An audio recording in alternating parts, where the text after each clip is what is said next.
Mrs. O'Hara was a brilliant art teacher, and she taught me to approach each image by asking a simple question. What is going on in this picture? It's how I try to approach every artwork now. Any good piece of art, whether it's a painting, photograph, film, song, poem, play, or novel, even a fantasy novel about wizards and dragons, is going to resist easy lessons and leave you with ever more questions the longer you stay with it. If you've taken at least that from my classes, I'm pretty satisfied. But I'm going to go off script here, and I'm going to try to talk about some lessons from my favorite book. Lessons I think that are important to you, this critical juncture in your life. And don't worry, they're simple lessons. We leave the really complicated stuff in Mrs. Evans. Lesson 1. Be humble. The hero of our story has tremendous gifts. Gifts you can barely understand at first, much less control. And I know that you have tremendous gifts, each of you. When I agreed to give this speech, I thought first that I would try to talk about these gifts individually. And I looked over the list of your names and I was overwhelmed. We're all amazing people. So I'm going to talk about gifts in the abstract. Our hero's realization of his gifts led him to be not only proud, but vainglorious, competitive, eager to prove himself above anyone else, and he unleashed great evil because of this. I want you to know your gifts. I want you to be proud of them. But I want you to see them as opportunities to contribute, to teach, to share, to uplift others, to lead to a common good, not glory. Appreciate and accept recognition, but never let recognition be your goal. Lesson 2. Don't give up your spark. I was talking to an acquaintance the other day, and he was talking about his 10-year-old daughter, how she's delightful because she hadn't lost her spark yet. And I've known some incredible 10-year-olds with that kind of spark in my life, and I've seen that spark go out in the face of falls, both literal and metaphorical. And I know many of you have encountered and overcome some tremendous setbacks already in your lives. And I do have bad news. There will be more. There will probably be worse ones. The hero of our story became a shell of himself after several years because of his. He lost faith in his gifts. He became too scared to do anything in the world. What helped him were simple things. First of all, friendship. Being seen and appreciated by those who knew him, not for his gifts, but for who he really was. And the second was learning, not higher education, not arcane mysteries, but simple crafts. He learned to be curious again. Please never stop being curious. Never believe that you have nothing left to learn. I know I have learned from each of you, and repeatedly. I learn every day. It's what I live for. Don't lose that. And lesson 3. Know your complicated self. This book doesn't end with a climactic battle for the world, the galaxy, or the universe. I cannot tell you how tired I am of those stories, because they're fundamentally false. They don't represent human experience as real people actually know it. It's an artificial heightening of the stakes, when the real stakes that matter are each individual life. Our battles are personal. Our effects are personal, local, communal. In the end, what our hero faces is himself, quite literally in this case. And his victory is recognizing himself that he is not a single unified thing. If he is good, he's not free from evil. If he lives in the light, he still contains darkness. If he gets freely of himself, he still has selfishness in his heart. To look at yourself, to face your contradictions, and to accept them. Accept your multiplicitous self. Accept your gifts and your limitations. Accept that you are not here to rule the world or to save it, and to still vow to do the good you can. Well, that's a lesson I'm going to take from the story. So if I can allow myself just one little moment, I am unspeakably proud of you. To know that you wonderful humans are going to go out into the world as representatives of Forest Ember Charter School. That people will meet you and get to know you and think, well, that must have been a pretty good school. It does make me want to brag a little. I hope you'll forgive me. Congratulations, class of 25. You're the best. And you're going to do wonderful things.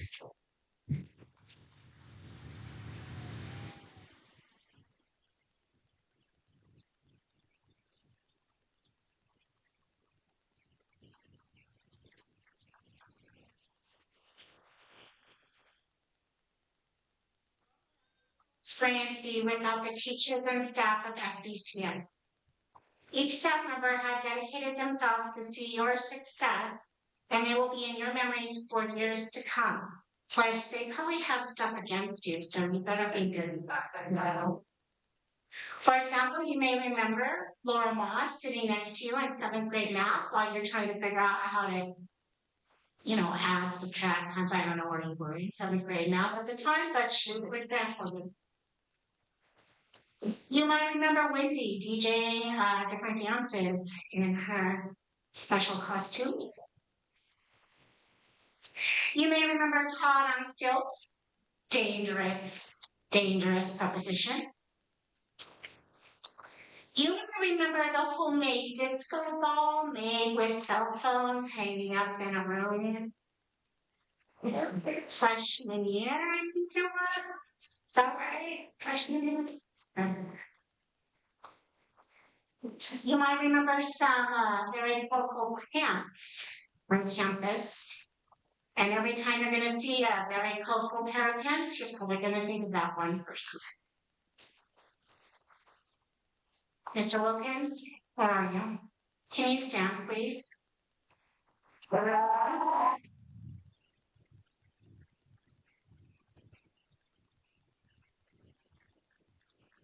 So, Mr. Wilkins, the class asked me to point you out, especially.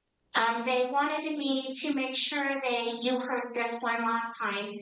You are the sassy man apocalypse. That they put into a Dragonomics project. So thank you from the class of 2020.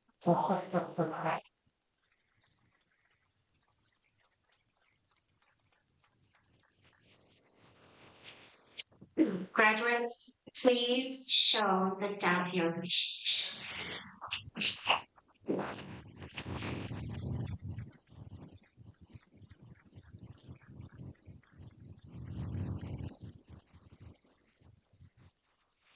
Just so you guys know how special you are, and Jennifer Green can attest that I am wearing a dress today, which I never wear. Jennifer?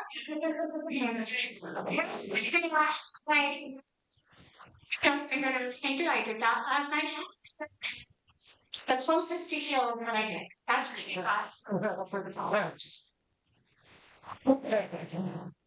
and so that's pretty special because I remember Jennifer been saying, "Where are you, Jennifer?"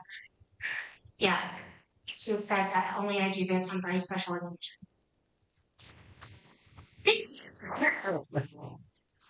Each year, the graduating class chooses a speaker.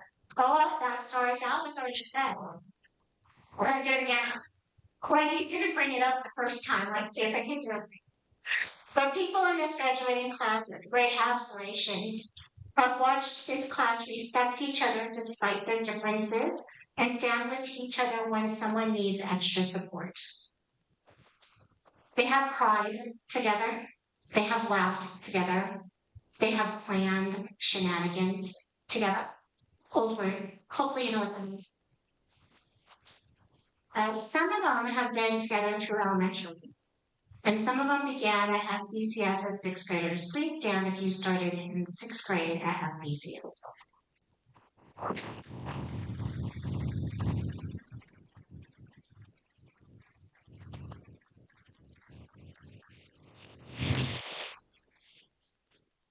The graduates also have earned their diplomas. As you guys may know, we require more stringent expectations for graduates. at FBCS than many schools, and they've met those.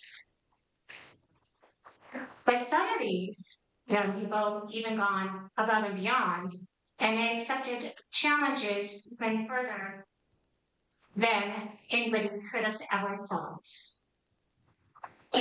Honor students accomplished additional coursework, took more difficult high school classes, dual credit classes, passed multiple credits, and have at least a 3.5 GPA. This year, we have an astounding number for the size of class. It's a very small graduating class. We have 8 honor students. Honor students, please stand.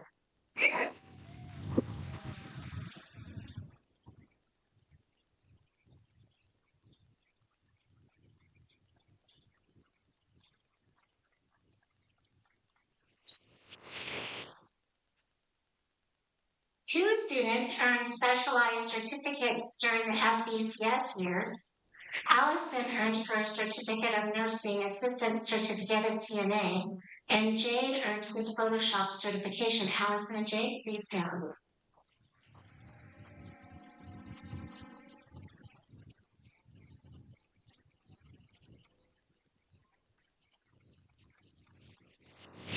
Okay, now that's not enough. There are some other kids here that think they needed to go even further beyond, and plus have a lot of college paid for under their belts. Those students earned their associate's degree before this graduation ceremony. 2 dedicated students earned these degrees. Odin and Maya, please stand.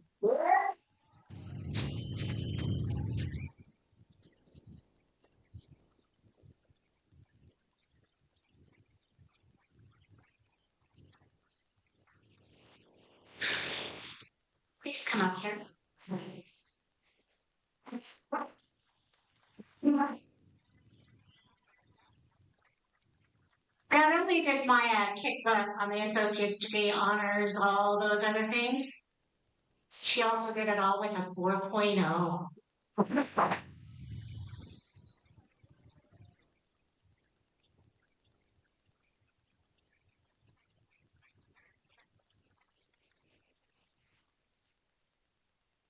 Although these academic achievements are impressive, I have to admit I'm most impressed with the fortitude of all the students before me.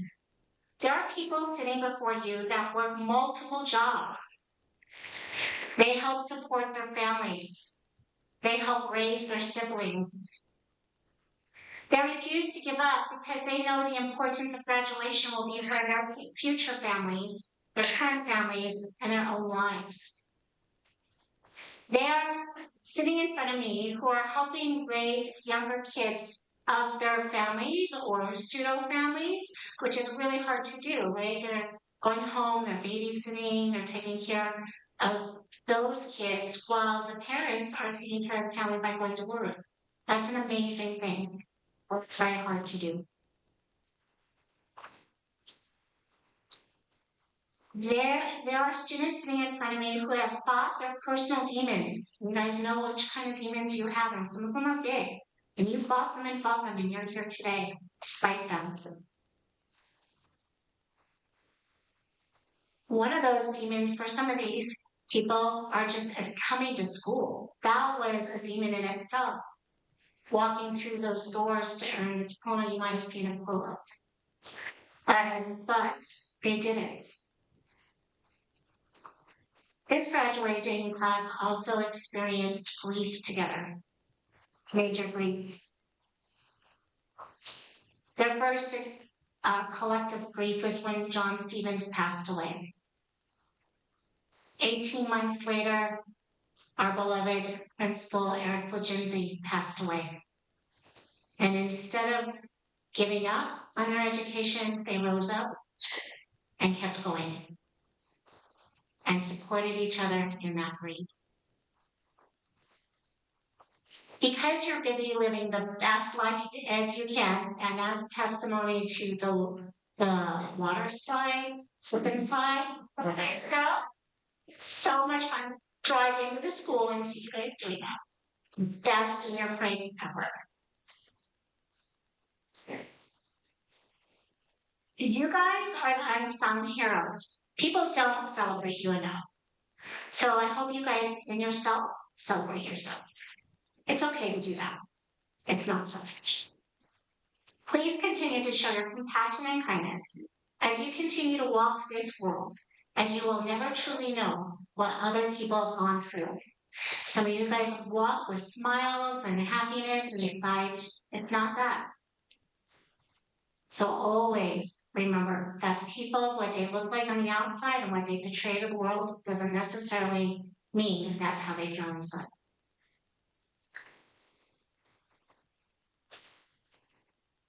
This year, FBCS lost a great man, a man who had been a mentor and an inspiration to our community. The graduating class had wanted for Eric's lovely wife, Kim, to speak today. They asked, but she wasn't able to. I let her know this, and she was so humbled. But she thought there is going to be some way I can show my respect to the class. So she created a special video message for you guys. And we're going to play that now. Greetings, class.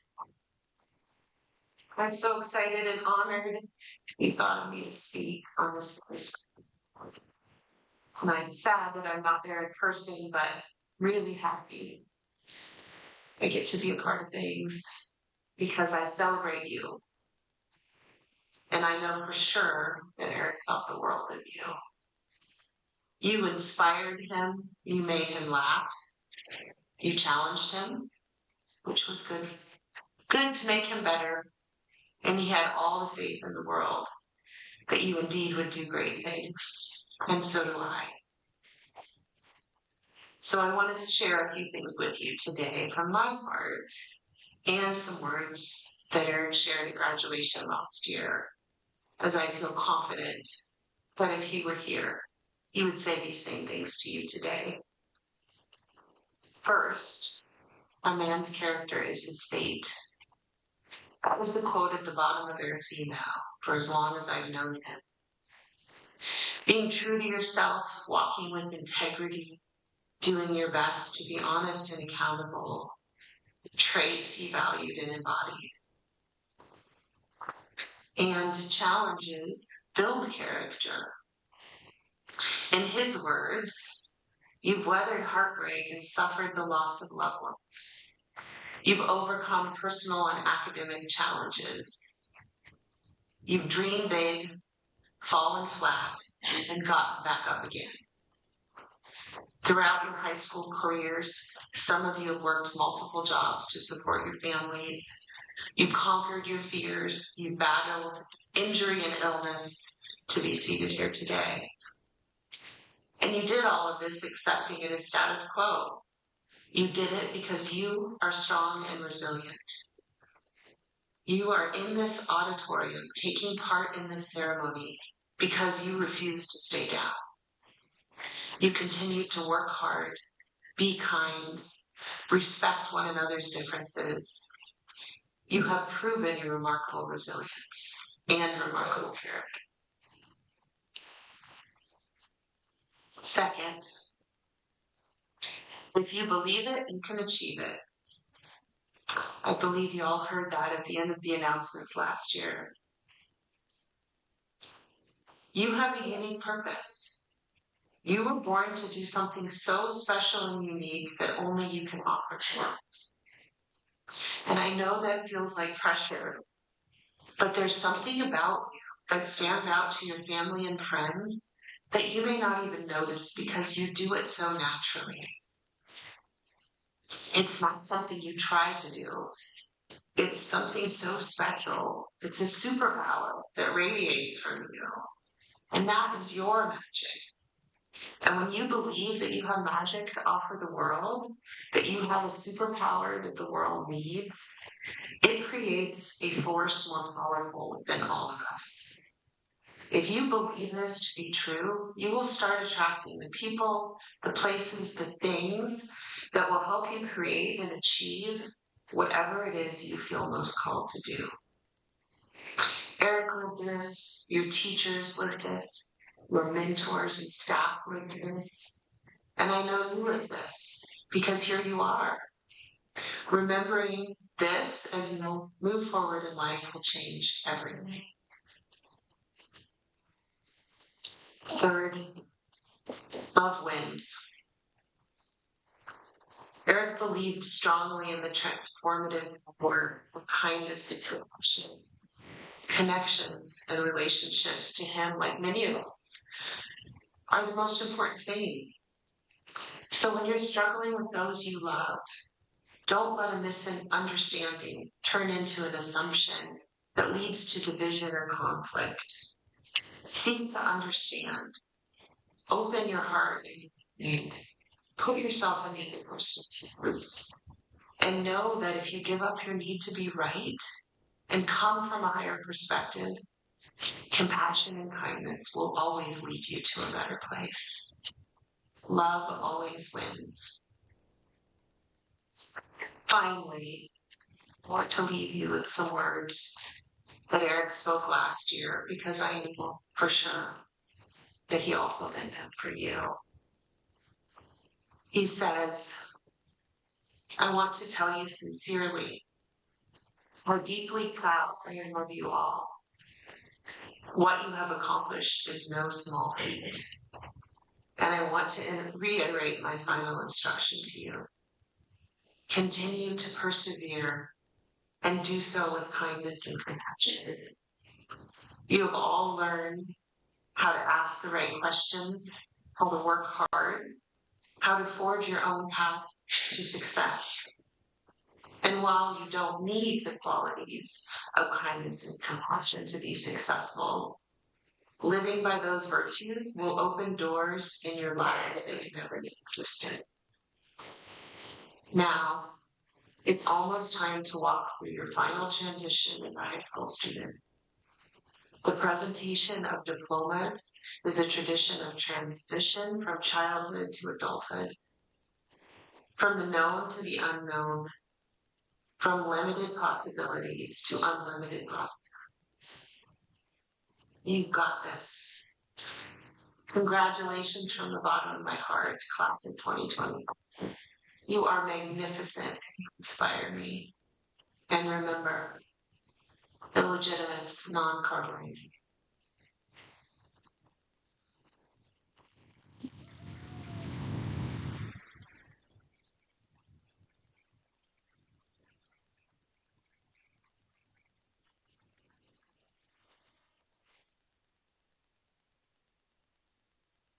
Following your passion creates a love of life in general. Sometimes the passion becomes your life and your life for you good. I would like to welcome Eric Flagenzi's family to the stage of this school. And friends.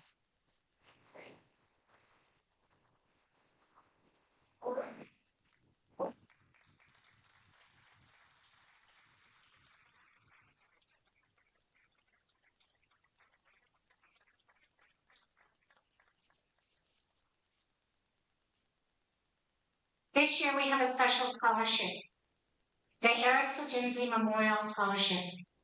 Eric's family is here to congratulate the students who have earned this scholarship. The decision was really difficult. The staff got together and determined who they thought epitomized the values of FBCS, the ones that had epitomized what Eric also represented. If we could have, we would have given you guys all a scholarship. But first we were supposed to give one, and we ended up giving 5. So it was too hard, and then the teachers started bickering, and they started fighting, and I said, oh, okay, we'll just have to do the 5 then. So the students who have been voted by the staff for this scholarship also contributed greatly to the school culture. So when I call your name, would you please come up, shake Eric's family and friends' hands, and I have the scholarship. Colette.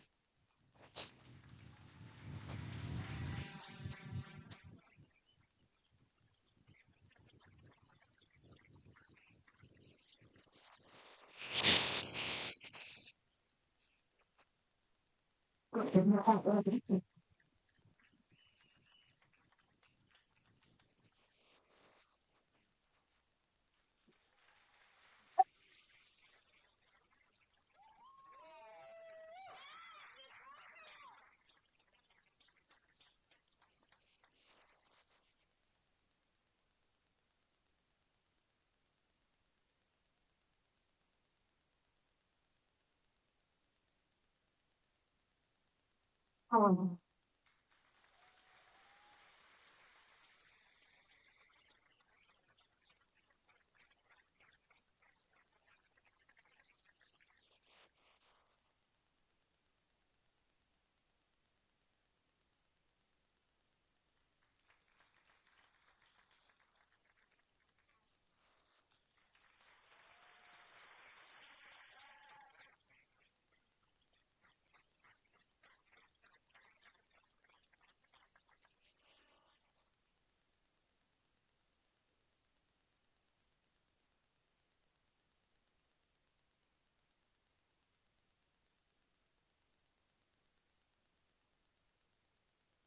last definitely not least, John.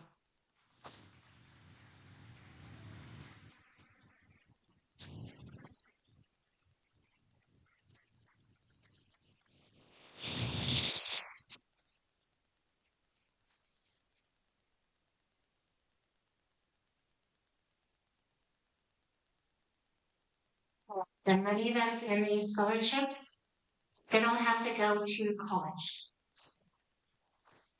It's to go towards your passions.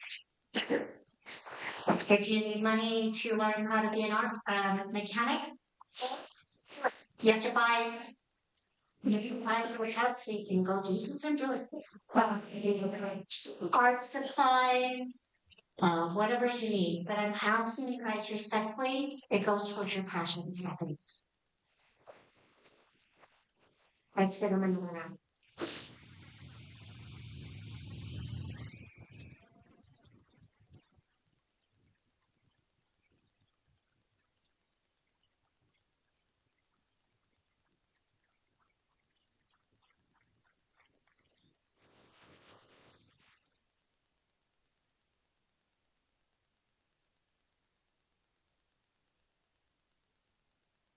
Good job. Right.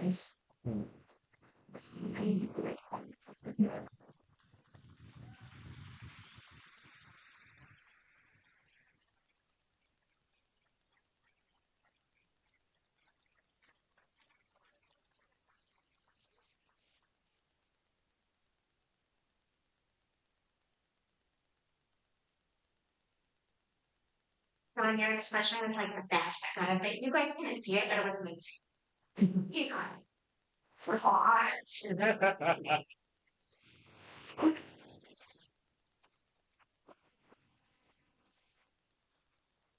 Each year, the senior class votes on a student to be their student representative. We don't have a salutatorian or a valedictorian because what this should be more about is the student the class as a whole respects the most. And sometimes a salutatorian or a valedictorian does not have that honor amongst their classmates. So we've had this tradition going for quite some time. The student speaker they chose inspired them to work hard to accomplish their goals, to be kind to all people. Sometimes she did it very strongly, and I'm sure people were kind. Don't make her mad. To not learn or to not only learn from their mistakes, but to laugh at them and to find humor in everyday life experiences. She is also a fighter. Oh my goodness, she wrote what? 105-page document to me about why they should be able to use cell phones at the beginning of the year. Exaggeration, it's quite long. Which led me to write to her a 105-page document why they should not be able to have them. But you challenged me to make sure I had the right things on what we're doing here at the school, and I thank you for that. Colin, please come to the stage.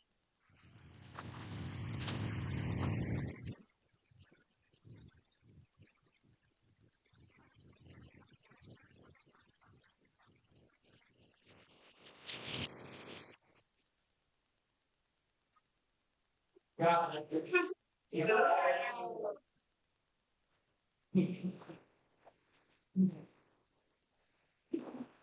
did not expect her name back. 4 hours. I did expect the speech though, so I am prepared for that. So, like, jail that's okay.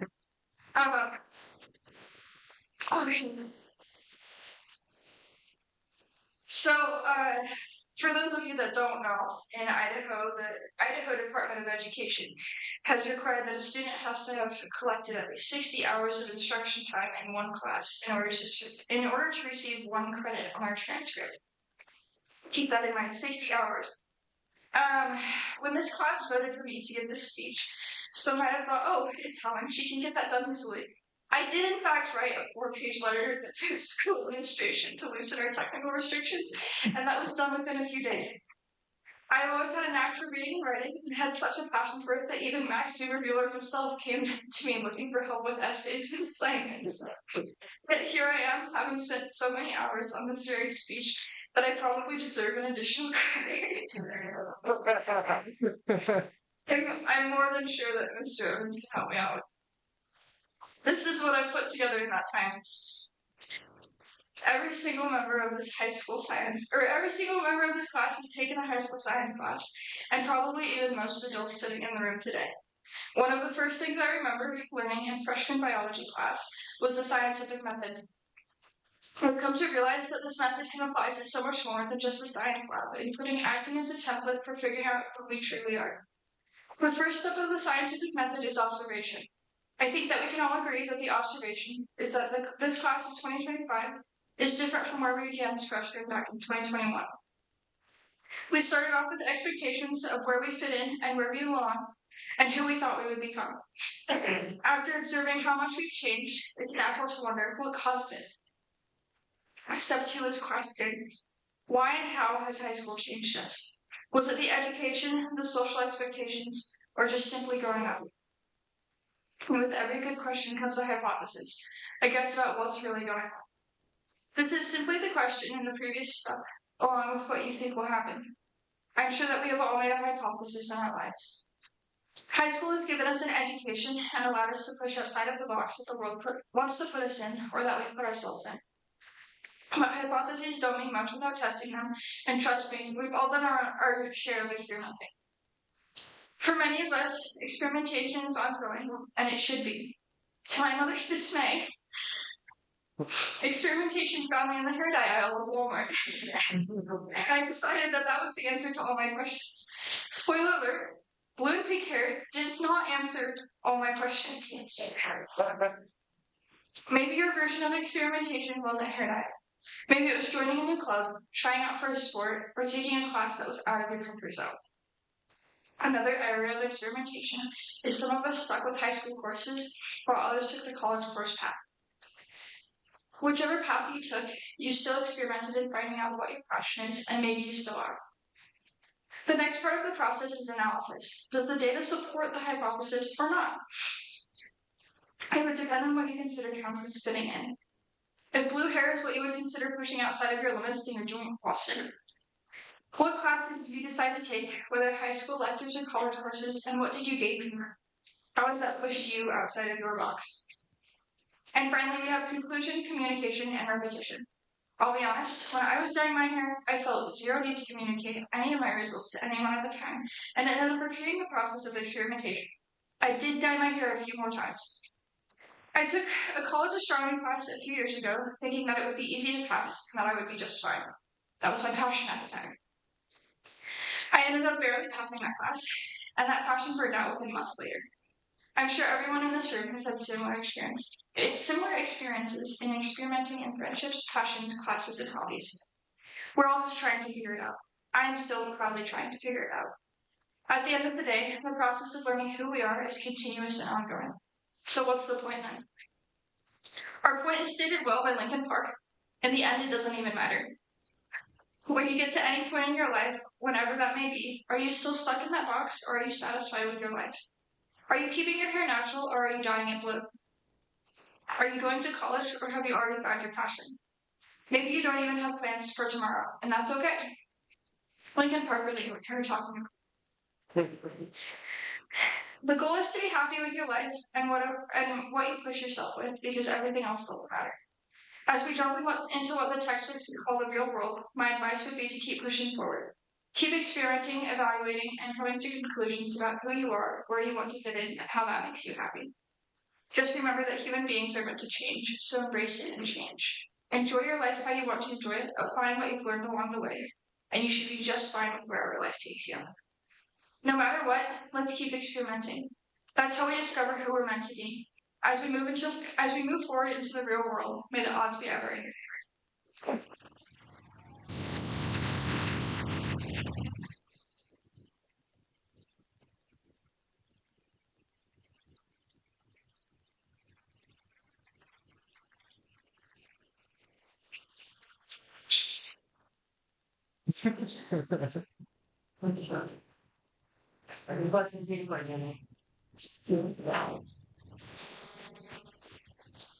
An African proverb states, it takes a village to raise a child. The stronger the village, the stronger chance the child will be successful. The FBCS village consists of board members, staff members, family, tons of people, right? And your friends, right? Within your peer group. At this time, I would like to ask the board to come up to the stage.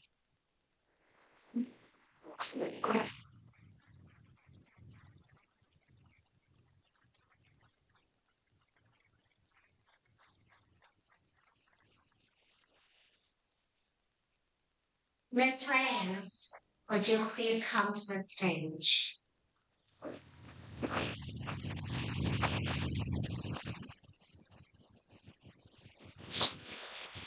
Please come to the stage.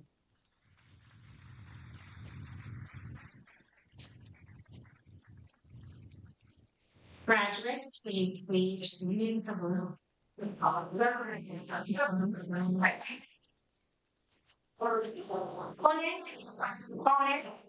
Places are unique. Please follow the people. Squarely down just this. Here we go. Good job. Good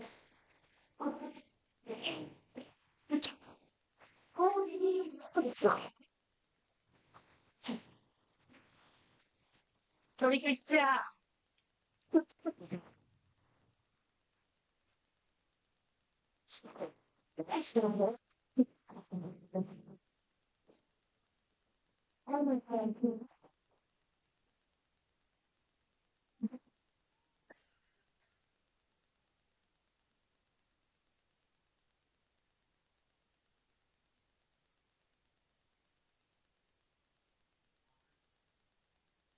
Graduating class of 2025, the first Ember Charter School.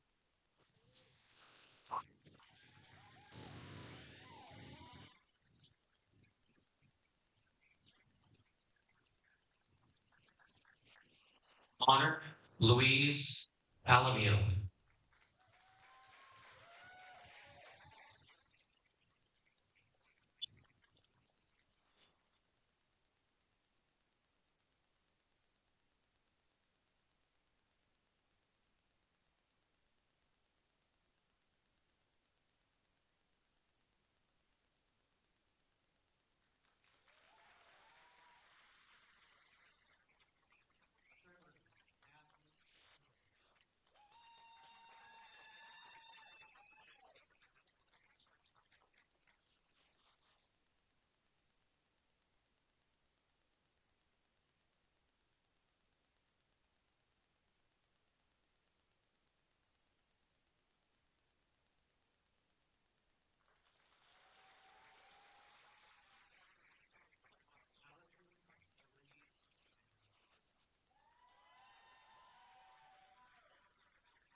Lena, Dimitri, Enya, Harissa.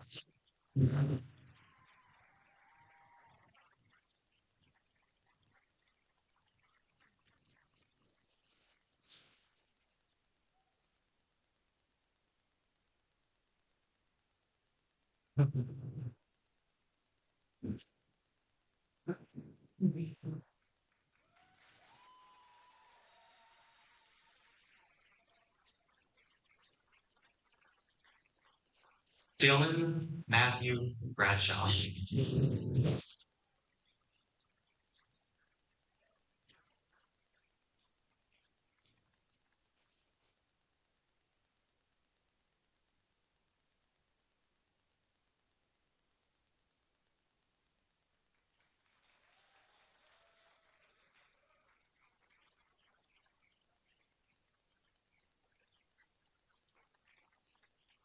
John, Alexander, Carol.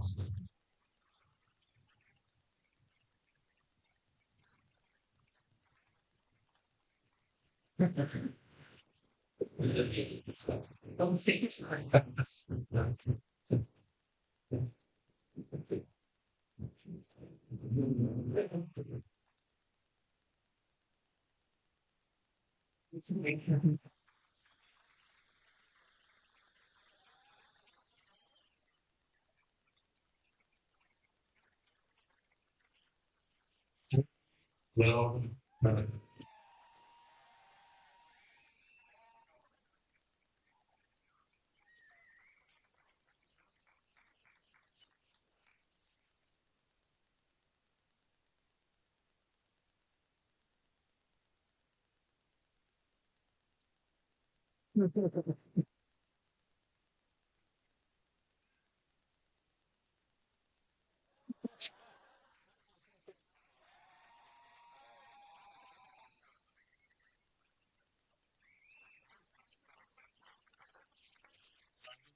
Michael Cunningham.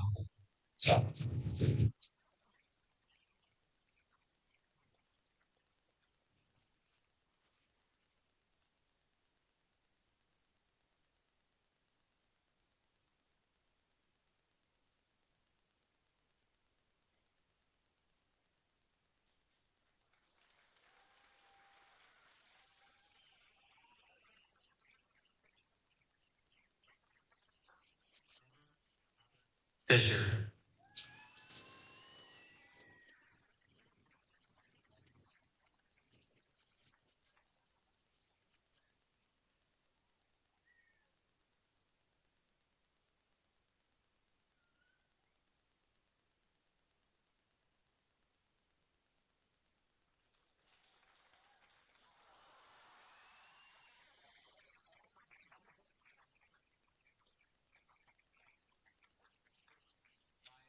Reagan Francis.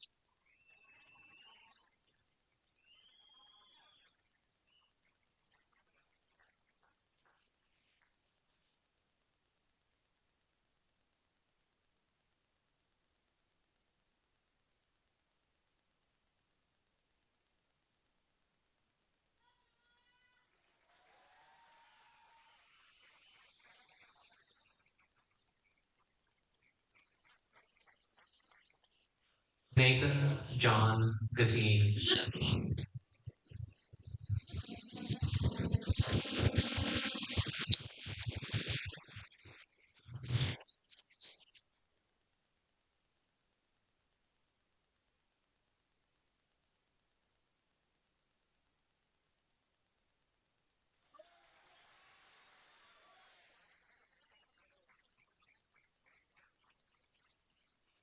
Colette Crystal Hooper.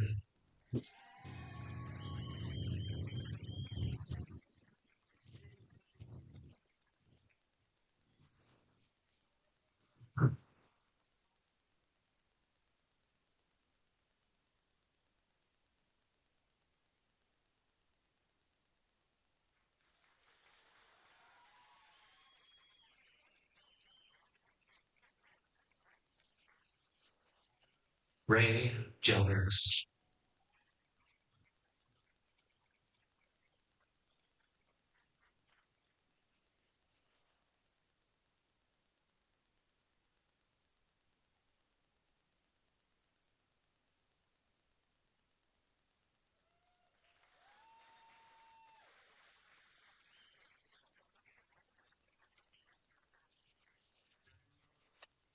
Johnson.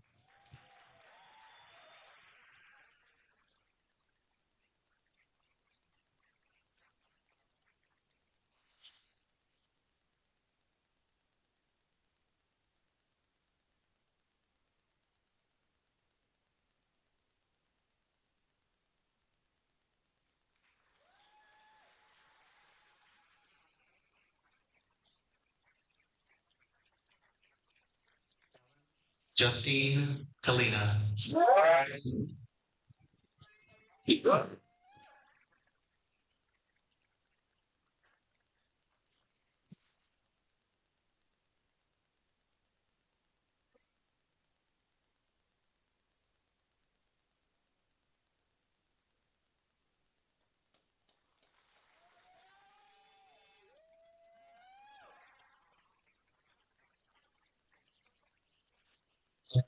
Joshua Kanani.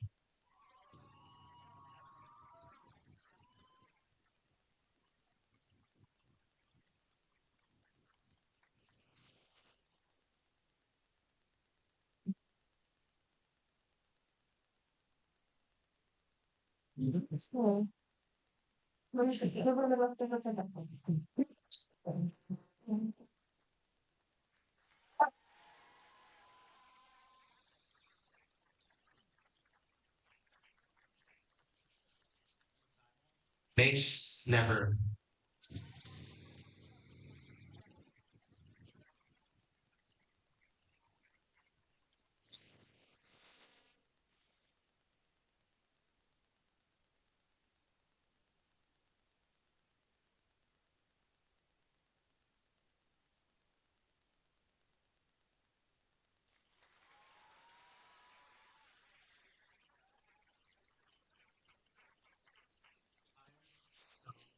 Kerwicki.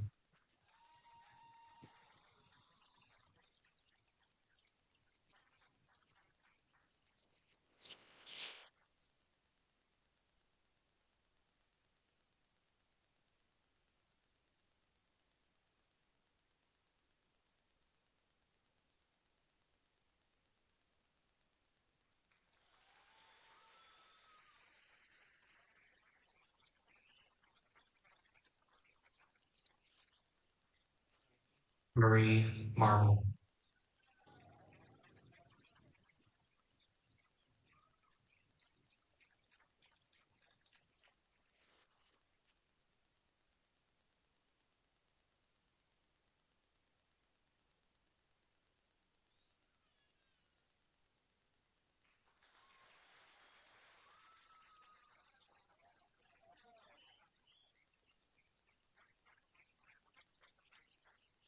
Molly Brooke Rollins.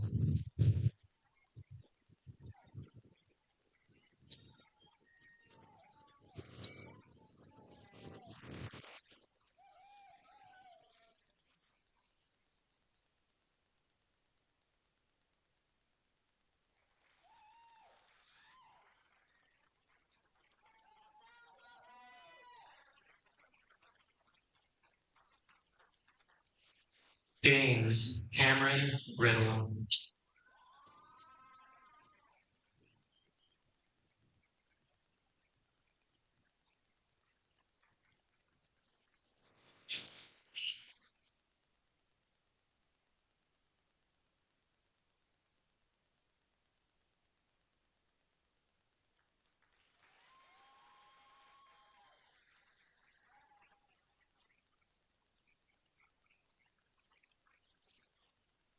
Kylie Lea Elizabeth Wrinklecake.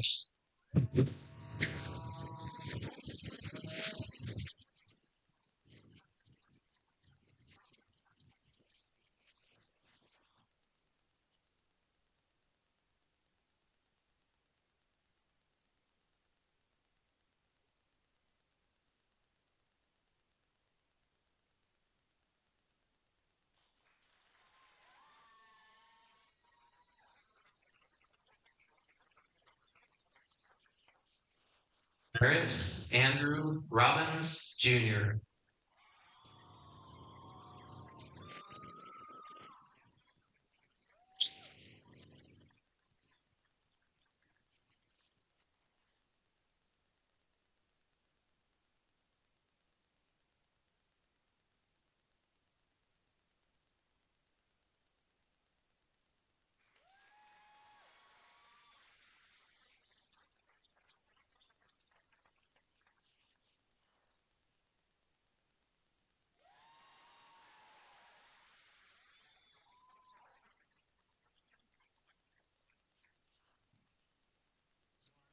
Annalise Sisson.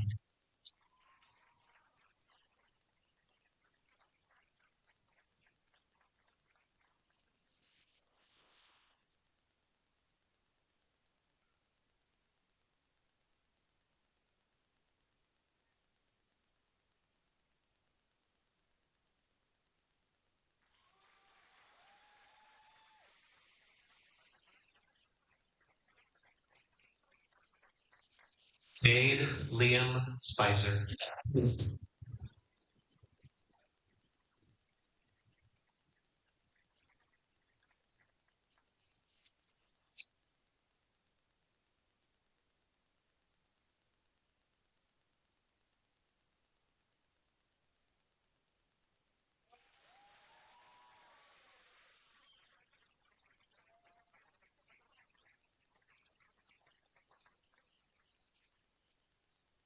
Madison Paige Stevens.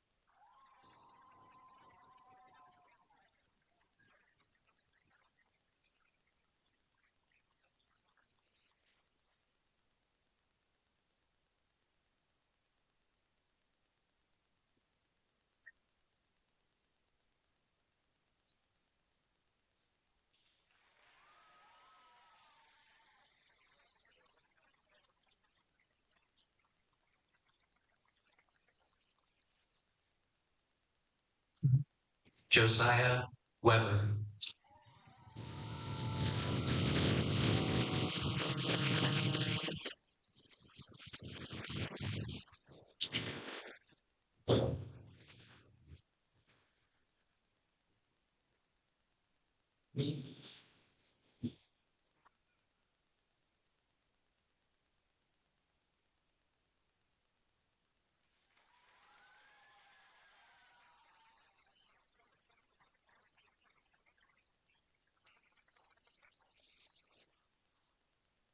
Maximilian Spencer Zuberbuehler.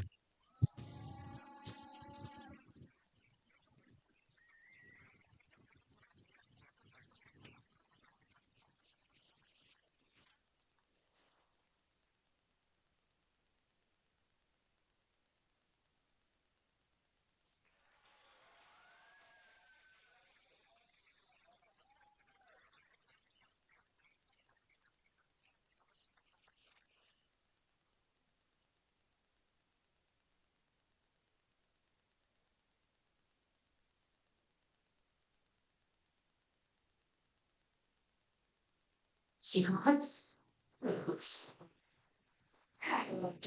Okay, solution.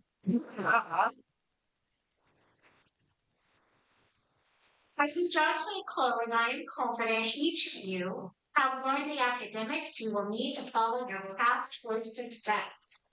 But there is something more important that I think you guys have all learned while being at FBCS. You have learned to question and ask questions of everything, to work hard, to respect other people's viewpoints while maintaining your own, to support people in need, to show empathy, and to love and to be kind. Remember what kindness people have done for you and pay that kindness back by being good to others. I ask you not to forget these as you travel the road of adulthood.